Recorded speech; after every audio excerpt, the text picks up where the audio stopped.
Okay, in this video I'm going to explain to you how you would check that your track rod end is worn and how to replace it. So what we've got to do is check to see if there's any movement first of all in the wheel by moving it from side to side.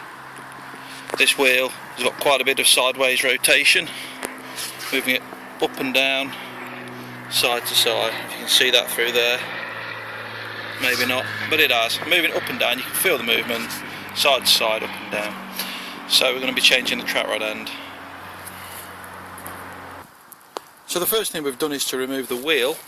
If we move over to the tyre, classic sign of track rods being out of sync. See the wear here, even. Come round to this side, we can see it's wearing quite heavily around this inner edge. So that will tell us the track rod end is definitely worn. Moving back to this side, see the track rod end is located behind the disc, this thing here.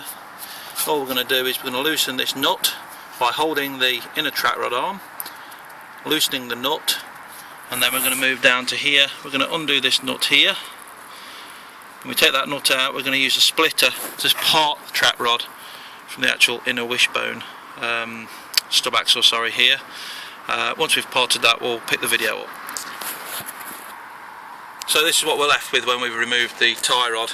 The old tie rod being here, you can see all we did, we had it on here, just rotated it, unscrewed it, making sure we hold this inner tie rod to make sure it doesn't turn at all once we've slackened that nut off, just half a turn.